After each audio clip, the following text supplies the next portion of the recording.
El comienzo de una misión divina. La vida de Jesucristo es una historia de amor divino, sacrificio profundo y redención definitiva. Su viaje, desde su nacimiento milagroso hasta su muerte sacrificial y su resurrección triunfal, es fundamental para la fe cristiana y ha dado forma al paisaje espiritual durante más de 2 milenios. El nacimiento de Jesús y la vida temprana. El nacimiento milagroso de Jesús es una piedra angular de la creencia cristiana, que marca el comienzo del plan de Dios para redimir a la humanidad. Según los evangelios, particularmente Mateo y Lucas, la concepción de Jesús fue un evento milagroso. Se descubrió que María, una joven virgen comprometida a José, era con un niño a través del Espíritu Santo. Esto fue en cumplimiento de la profecía encontrada en Isaías 7 y 14. Por lo tanto, el Señor mismo le dará una señal. La Virgen concebirá y dará a luz a un hijo, y lo llamará Immanuel, que significa Dios con nosotros. El anuncio del ángel Gabriel a Mary, registrado en Lucas 1, 26 a 38, se encontró con humilde aceptación, reflejando su profunda fe y su disposición para servir a Dios a pesar de los enormes desafíos personales y sociales. Gabriel le dijo: «Concebirás y darás a luz a un hijo, y tú lo llamarás Jesús. Él será genial y será llamado Hijo del Altísimo». Esta declaración preparó el escenario para el desarrollo del plan redentor de Dios. Joseph, al descubrir el embarazo de Mary, inicialmente planeó divorciarse de ella en silencio para evitar la desgracia pública.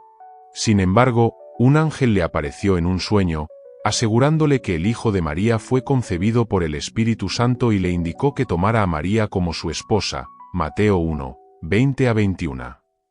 Esta intervención divina fue crucial para confirmar la legitimidad del nacimiento de Jesús y garantizar que tanto María como José cumplieran sus roles en este plan divino. El nacimiento de Jesús en Belén, como predicho en Maíque 5, 2, cumplió otra profecía, vinculando a Jesús con el linaje del rey David. A pesar de las humildes circunstancias de su nacimiento, en un pesebre, rodeado de animales, su llegada fue celebrada por los anfitriones celestiales y los visitantes terrenales. La visita de los magos, guiados por una estrella, trajo regalos de oro, incienso y mirra, cada uno simbolizando diferentes aspectos de la identidad de Jesús. El oro que representa su referencia, incienso en su divinidad y AMYRRH presagia su sufrimiento y muerte. Mateo 2, 1 a 12. Los pastores, considerados humildes y marginados en la sociedad, fueron los primeros en recibir las felices noticias del nacimiento del Salvador. Lucas 2, 8 a 20. Su inclusión en la historia de la Natividad enfatiza el mensaje de que Jesús vino para todas las personas, independientemente del estatus social, y subraya los temas de humildad e inclusión. Primera infancia y crecimiento. Los primeros años de la vida de Jesús, aunque no son ampliamente documentados, tienen una importancia significativa para comprender su desarrollo y el cumplimiento de las profecías divinas. Después de la visita de los magos, José fue advertido en un sueño del plan del rey Herodes de matar al bebé Jesús. En respuesta, José llevó a María y a Jesús y huyó a Egipto, escapando de la masacre de los inocentes de Herodes. Mateo 2, 13 a 15. Este evento no solo protegió a Jesús sino que también cumplió la profecía encontrada en Oseas 11, 1, «Fuera de Egipto, llamé a mi hijo». Después de la muerte de Herodes, la Sagrada Familia regresó a Nazaret, donde Jesús creció en relativa oscuridad. Nazaret, una ciudad pequeña y poco notable, se convirtió en el hogar de Jesús, cumpliendo la profecía de que el Mesías se llamaría Nazareno. Este entorno refleja la humildad y la simplicidad de la vida temprana de Jesús. Uno de los pocos relatos de la infancia de Jesús es su visita al templo en Jerusalén a la edad de 12 años. Durante esta visita, Jesús se comprometió con los maestros, asombrando con su comprensión y respuestas. Cuando María y José lo encontraron después de buscar ansiosamente 3 días, Jesús respondió: ¿No sabías que tenía que estar en la casa de mi Padre? Lucas 2, 41-52. Este episodio ofrece una idea de la conciencia temprana de Jesús sobre su misión divina y su profunda conexión con Dios. El bautismo y la tentación. Aproximadamente a los 30 años de edad, Jesús comenzó su ministerio público, que estaba marcado por su bautismo en el río Jordán por Juan el Bautista. Este evento, registrado en los 4 evangelios, es un momento crucial en la vida de Jesús. Su bautismo no fue un acto de arrepentimiento sino una iniciación simbólica en su misión.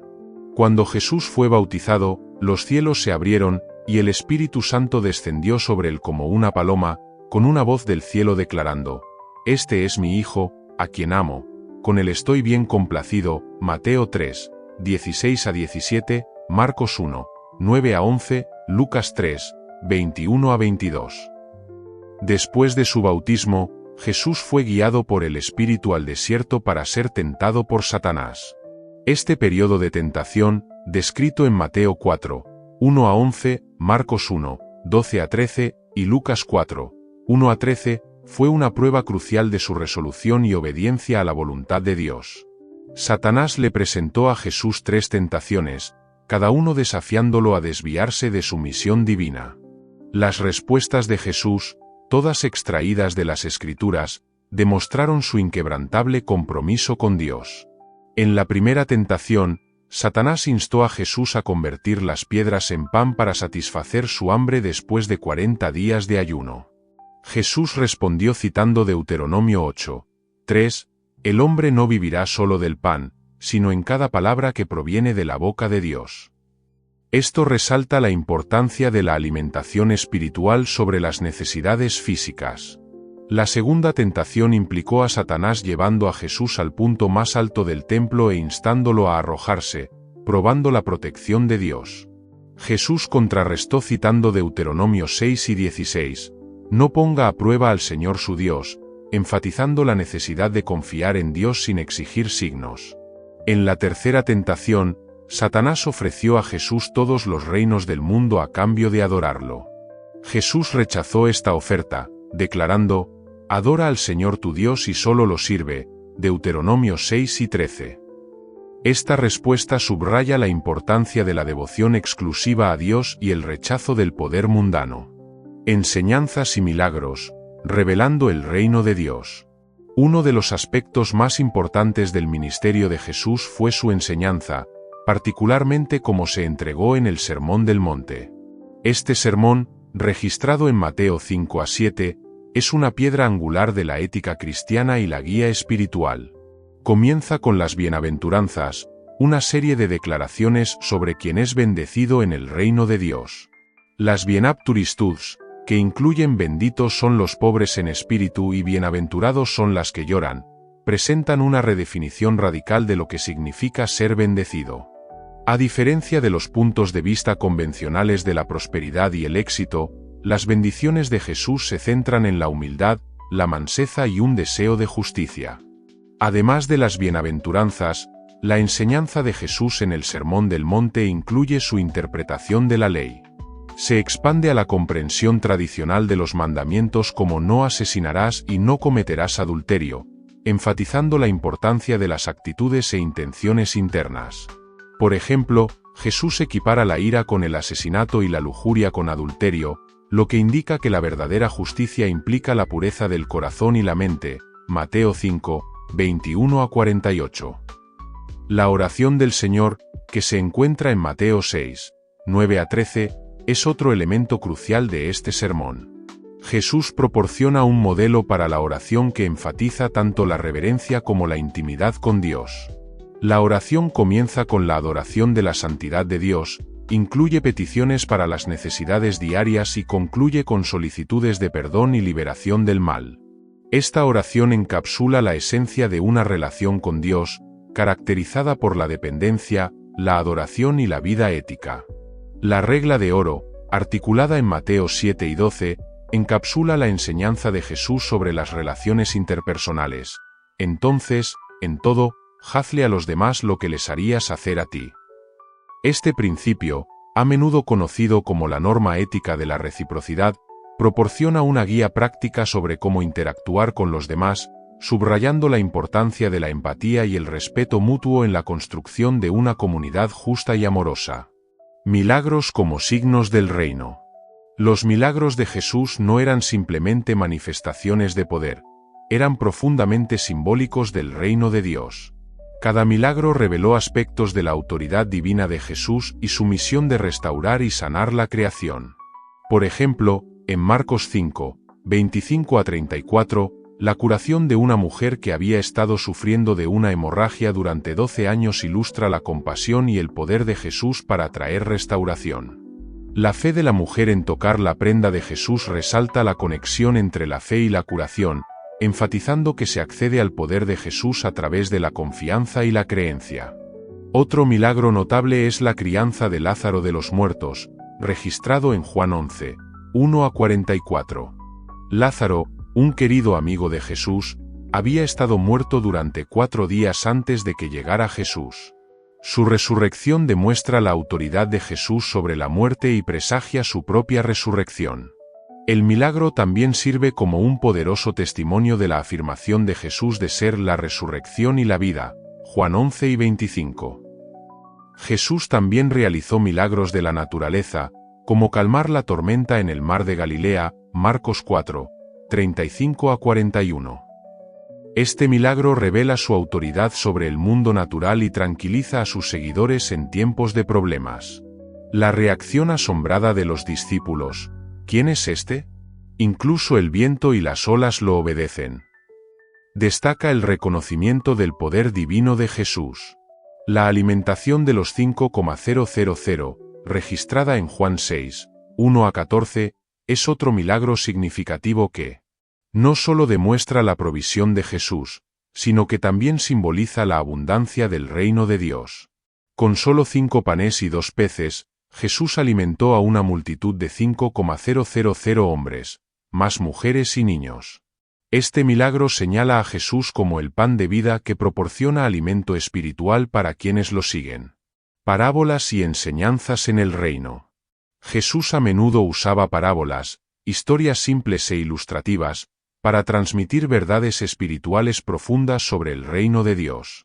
Las parábolas fueron una forma efectiva de comunicar ideas complejas en términos identificables, desafiando a los oyentes a reflexionar sobre sus propias vidas y condiciones espirituales. La parábola del buen samaritano, Lucas 10, 25 a 37, es un ejemplo clásico de la enseñanza de Jesús sobre amor y compasión. En esta parábola, un samaritano, considerado un extraño según los estándares judíos, ayuda a un hombre herido que había sido descuidado por otros. La historia ilustra el concepto de amar al prójimo y romper las barreras sociales. El mensaje de Jesús es claro: la verdadera vecindad trasciende las divisiones étnicas y sociales y se caracteriza por actos de misericordia y amabilidad. Otra parábola importante es la parábola del hijo pródigo, Lucas 15, 11 a 32, que representa los temas del arrepentimiento, el perdón y el amor incondicional de Dios. La historia del hijo rebelde que lucha contra su herencia y regresa a casa en arrepentimiento destaca la gracia ilimitada del Padre, simbolizando el perdón de Dios hacia quienes regresan a Él. La parábola también aborda el tema de la justicia propia a través de la reacción del hermano mayor, desafiando a los oyentes a abrazar la gracia inclusiva de Dios. La parábola del sembrador, Mateo 13, 1 a 23, proporciona información sobre las diferentes respuestas al mensaje del reino. Las semillas sembradas en varios tipos de suelo representan las diversas condiciones del corazón humano y su receptividad a la palabra de Dios. Esta parábola enfatiza la importancia de escuchar y responder al mensaje del reino con un corazón fructífero y receptivo. Enseñanzas sobre amor y perdón. Central para las enseñanzas de Jesús es el mandamiento del amor. En Juan 13, 34 a 35, Jesús da a sus discípulos un nuevo mandamiento: se aman. Este mandamiento encapsula la esencia de las enseñanzas de Jesús y refleja el carácter del amor de Dios, sin ser sacrificado e incondicional. La enseñanza de Jesús sobre el perdón es igualmente importante. En la oración del Señor, incluye una petición del perdón de los pecados: perdónanos nuestras deudas, ya que también hemos perdonado a nuestros deudores, Mateo 6 y 12. Este principio se refuerza en Mateo 18, 21 a 22, donde Jesús instruye a Pedro a perdonar no 7 veces, sino 77 veces. Esta enseñanza enfatiza la naturaleza ilimitada del perdón y la necesidad de que los creyentes extiendan la gracia tal como la han recibido de Dios. La parábola del sirviente implacable, Mateo 18, 23 a 35, ilustra la importancia de perdonar a los demás del corazón. En la parábola, un sirviente que ha sido perdonado una deuda masiva no puede extender el mismo perdón a un compañero de servicio que le debe una cantidad mucho menor. La parábola subraya la expectativa de que aquellos que han recibido el perdón de Dios también deberían perdonar a los demás, destacando el imperativo moral y espiritual de extender la gracia y la compasión. La muerte sacrificial, la crucifixión y la expiación. El camino hacia la cruz. El camino hacia la crucifixión de Jesús comenzó con su arresto en el jardín de Getsemane, un evento registrado en los 4 evangelios. Este momento marca un punto fundamental en el viaje de Jesús a la cruz. En Mateo 26, 39, la oración de Jesús en el jardín revela su angustia y sumisión a la voluntad de Dios. Mi Padre, si es posible, que me quiten esta copa. Sin embargo, no como yo lo haré, sino como tú. Esta oración captura la profundidad de su sufrimiento y su disposición a soportar la cruz por el bien de la humanidad. El arresto de Jesús estuvo marcado por la traición y el abandono. Judas Iscariot, uno de sus 12 discípulos, lo traicionó por 30 piezas de plata, cumpliendo la profecía en el Salmo 41, 9. Incluso mi amigo cercano, alguien en quien confié, uno que compartió mi pan, se volvió contra mí. Los juicios posteriores de Jesús estuvieron marcados por injusticia y falsas acusaciones. Fue llevado ante el Sanedrín, el consejo judío, donde enfrentó acusaciones de blasfemia y fue condenado a muerte. Los juicios ante el gobernador romano Pontius Pilato y el rey Herodes ilustra además las tensiones políticas y religiosas de la época, Mateo 27, 11 a 26, Lucas 23, 1 a 25. La crucifixión, un acto de amor de sacrificio. La crucifixión de Jesús es el evento central en teología cristiana, que representa el último acto de amor sacrificial. Jesús fue llevado a Gólgota, el lugar del cráneo, donde fue crucificado entre 2 delincuentes. La crucifixión, descrita en detalle en los evangelios, fue una forma de ejecución brutal y humillante. Jesús fue clavado en la cruz y colgó allí durante varias horas, sufriendo agonía física y sufrimiento emocional. Durante su crucifixión, Jesús pronunció 7 declaraciones, conocidas como las 7 últimas palabras, que revelan su profunda compasión y cumplimiento de la profecía. Entre estas declaraciones están: Padre, perdónalos, porque no saben lo que están haciendo, Lucas 11 y 34, reflejando su perdón hacia aquellos que lo crucificaron, y está terminado, Juan 7 y 30, señalando la finalización de su trabajo redentor. La crucifixión también involucró fenómenos sobrenaturales. Los relatos del Evangelio describen un terremoto, la oscuridad sobre la tierra y la desgarro del velo en el templo, que simbolizaba la eliminación de la barrera entre Dios y la humanidad, Mateo 27, 51. Estos eventos subrayan el significado cósmico de la muerte de Jesús y el profundo impacto que tuvo en la creación misma. La importancia teológica de la crucifixión se basa en el concepto de expiación. Según la creencia cristiana, la muerte de Jesús en la cruz fue un sacrificio sustitutivo, asumiendo la pena por el pecado que la humanidad merecía. Este concepto se basa en la práctica del Antiguo Testamento de los sacrificios de animales, que simbolizan la cubierta del pecado. Sin embargo, el sacrificio de Jesús es visto como la expiación final, cumpliendo los requisitos de la justicia y demostrando el amor ilimitado de Dios, Romanos 3, 24 a 26. El impacto de la crucifixión. La crucifixión de Jesús tiene profundas implicaciones para la fe y la práctica cristiana. Es a través de su muerte que los creyentes se reconcilian con Dios, recibiendo perdón y el don de la vida eterna. El apóstol Pablo enfatiza esto en Romanos 5, 8, pero Dios demuestra su propio amor por nosotros en esto: mientras todavía éramos pecadores, Cristo murió por nosotros. El sacrificio de Jesús también demuestra la profundidad del amor de Dios, encapsulado en Juan 3:16. Porque Dios amó el mundo que le dio a su único Hijo, que quien cree en él no perecerá sino que tenga vida eterna. La crucifixión no es solo un evento histórico, sino una demostración del amor divino que llama a los creyentes a responder con fe y gratitud. También llama a los creyentes a vivir a la luz del sacrificio de Jesús. En Gálatas 2:20, Pablo escribe: He sido crucificado con Cristo y ya no vivo, pero Cristo vive en mí. Este versículo destaca el poder transformador de la cruz, que invita a los creyentes a identificarse con la muerte de Jesús y vivir una nueva vida en él. Resurrección, la victoria sobre la muerte.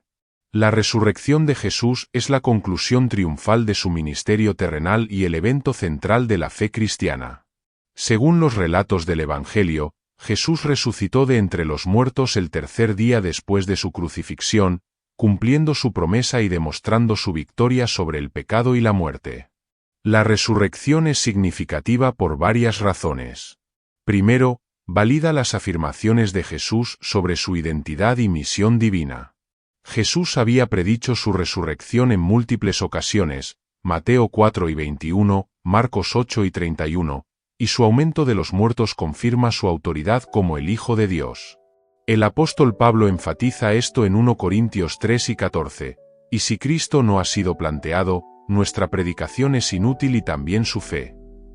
En segundo lugar, la resurrección significa el comienzo de una nueva era en el plan redentor de Dios. A través de su resurrección, Jesús inauguró la nueva creación, ofreciendo esperanza y vida eterna a todos los que creen en él. En Apocalipsis 1:18, Jesús declara: Soy el vivo, estaba muerto, y ahora mira, estoy vivo para siempre y para siempre. La resurrección también asegura a los creyentes de su propia futura resurrección. En 1 Corintios 15, 20-22, Pablo escribe: Pero Cristo ha sido resucitado de entre los muertos, las primeras frutas de los que tienen se quedó dormido. Dado que la muerte llegó a través de un hombre, la resurrección de los muertos también viene a través de un hombre. La resurrección tiene profundas implicaciones sobre cómo los creyentes viven sus vidas. En Romanos 6:4, Pablo escribe: Por lo tanto, fuimos enterrados con él a través del bautismo hasta la muerte para que, justo cuando Cristo fue resucitado de los muertos a través de la gloria del Padre, nosotros también podemos vivir una nueva vida. La resurrección invita a los creyentes a vivir en el poder de la nueva vida, caracterizada por la victoria sobre el pecado y la esperanza de la vida eterna. La Gran Comisión y Ascensión. La misión continúa. La Gran Comisión. Después de su resurrección, Jesús apareció a sus discípulos y les dio lo que se conoce como la Gran Comisión. Este comando, registrado en Mateo 28, 18-20, instruye a sus seguidores a ir y hacer discípulos de todas las naciones. La Gran Comisión representa la continuación de la misión de Jesús a través de sus discípulos, empoderándolos para difundir sus enseñanzas y establecer su reino en la tierra. El mandato de Jesús incluye bautizar a los nuevos creyentes y enseñarles a obedecer todo lo que ha ordenado. Esta directiva enfatiza la importancia tanto del evangelismo como del discipulado. El bautismo simboliza la identificación del creyente con la muerte, el entierro y la resurrección de Jesús, mientras que la enseñanza asegura que los nuevos seguidores se basan en la fe y se equipan para vivir de acuerdo con las enseñanzas de Jesús. La promesa de la presencia de Jesús también es un elemento clave de la Gran Comisión. Él asegura a sus discípulos: y seguramente estoy contigo siempre, hasta el final de la edad, Mateo 28, 20. Esta promesa proporciona consuelo y aliento, afirmando que la presencia de Jesús guiará y apoyará a sus seguidores mientras llevan a cabo la misión. La Ascensión. Después de su resurrección, Jesús pasó 40 días con sus discípulos, proporcionándoles instrucciones finales y apareciéndoles en varios entornos. Su tiempo con ellos estuvo marcado por la enseñanza y la preparación para el trabajo por delante. La ascensión de Jesús, descrita en Hechos 1, 9-11, representa su regreso al Padre y la finalización de su ministerio terrenal. Cuando Jesús ascendió al cielo, una nube lo escondió de la vista de los discípulos, y aparecieron 2 ángeles, asegurándoles que Jesús regresaría de la misma manera que había ido. La ascensión significa la exaltación de Jesús y la finalización de su trabajo redentor. También marca el comienzo de una nueva fase en el plan divino. Con el regreso de Jesús al Padre, el Espíritu Santo fue enviado para empoderar y equipar a los discípulos para su misión. Este evento se registra en Hechos 2, donde el Espíritu Santo descendió sobre los apóstoles, permitiéndoles hablar en diferentes idiomas y proclamar audazmente el mensaje de Jesús. La ascensión afirma el papel de Jesús como el Señor y Juez exaltado. En Efesios 1, 20-22, Pablo escribe: «Heroló cuando levantó a Cristo de entre los muertos y lo sentó a su mano derecha en los reinos celestiales, muy por encima de toda regla y autoridad, poder y dominio, y cada nombre que se invoca. La ascensión establece la autoridad de Jesús sobre toda la creación y subraya su papel como el máximo soberano». La promesa del Espíritu Santo. La promesa del Espíritu Santo, hecha por Jesús antes de su ascensión, es un aspecto crucial de la fe cristiana.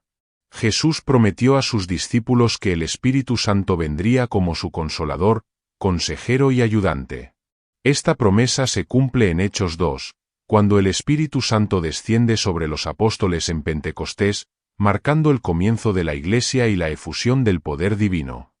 El Espíritu Santo juega un papel vital en la vida de los creyentes. Los capacita para el ministerio, los guía en verdad y los transforma en la semejanza de Cristo. En Juan 2:26, Jesús describe al Espíritu Santo como el defensor, el Espíritu Santo, a quien el Padre enviará a mi nombre, te enseñará todas las cosas y te recordará todo lo que te he dicho. El Espíritu Santo también equipa a los creyentes con dones espirituales para el servicio y el ministerio. Estos dones, descritos en 1 Corintios 12 y Romanos 12, incluyen habilidades como la profecía, la curación y la habla en lenguas. Los dones del Espíritu permiten a los creyentes construir la Iglesia y avanzar en la misión del reino. Viviendo a la luz de la misión de Jesús. El impacto de la vida, la muerte, la resurrección y la ascensión de Jesús continúan dando forma a la vida de los creyentes. El llamado a seguir a Jesús es un llamado para vivir de acuerdo con sus enseñanzas y participar en su misión de amor, reconciliación y redención. Los creyentes están llamados a vivir los valores del reino, encarnando el amor, el perdón y la compasión en su vida diaria. Esto incluye compartir el mensaje de Jesús con otros, servir a los necesitados y trabajar hacia la justicia y la paz. En conclusión, la extraordinaria vida de Jesús es un testimonio de la profundidad del amor de Dios y el poder transformador de su gracia. Desde su nacimiento milagroso hasta su muerte sacrificial y su resurrección triunfante, la vida de Jesús ofrece un modelo de fe, esperanza y redención. A medida que los creyentes continúan su misión a través de la Gran Comisión, están llamados a vivir a la luz de sus enseñanzas, empoderados por el Espíritu Santo e inspirados por la promesa de su regreso. Si encontró este mensaje perspicaz, suscríbase a nuestro canal y compártelo con sus amigos y familiares. Juntos, difundamos la palabra y profundicemos nuestra comprensión de estas profundas revelaciones. Que Dios te bendiga y te mantenga en su gracia.